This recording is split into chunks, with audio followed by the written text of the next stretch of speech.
குறுக்கால கைய விட்டு என் கால புடிச்சிருக்கிறது ஒரிஜினல் மகாலட்சுமியா இல்ல என் மன பிராந்தியா பாப்போம். லட்சுமி லட்சுமி லட்சுமி லட்சுமி லட்சுமி அம்மா ஸ்ரீதேவி இந்த வீட்லயா தாயி இருக்க? உன் வீட்டுல ஸ்ரீதேவி குடி இருக்கா தாயி? போன வாரமே காலி பண்ணிட்டு போயிட்டா சாமி. அடச்சி, அந்த ஸ்ரீதேவி இல்ல, மகாலட்சுமி. மகாலட்சுமி உன் வீட்டுல லட்சுமி கலாசம் பொங்கி வழியுது தாயி. உன் மேல மகாலட்சுமி தேவி கருணப்பார்வை விழுந்துருச்சு தாயி. என் பேரு தாயி இல்ல சாமி, ஐஸ்வர்யா. குறுக்கால பேசாத ஐசு. மகாலட்சுமி கொட்டி கொடுக்க போற காசு எவ்வளவு சாமி? 100 லட்சம். ஐயோ, 100 லட்சமா? எப்ப சாமி? அம்மா ஸ்ரீதேவி சீக்கிரமா அம்மா சீக்கிரமா, இங்க வெயிட்டிங்.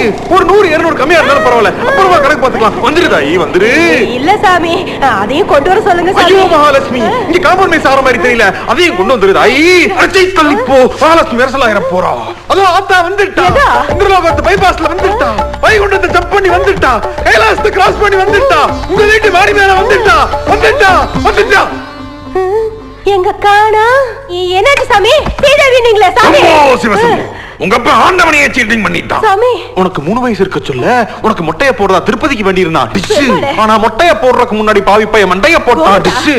அதனால காசு கொடுக்க வந்த மகாலட்சுமிய அனுமார் வாழ விட்டு ஸ்டாப் பண்ணிட்டான். தப்பு பண்ணிட்டோம் சாமி, இப்ப என்ன பண்றது சாமி? இதோ திருப்பதி கத்தி, நீ குத்த வச்சு உட்காரு, மொட்டைய நான் போடுறேன். ஆத்தா பணம் உடைய போடுவா. ஏன் ஐசு, மகாலட்சுமி தான் உனக்கு 100 லட்சம் ரூபாய் தரப்போகுது. இந்த சாமி நீ என்ன கொடுப்ப? என்ன சாமி இப்படி கேட்டுட்டீங்க?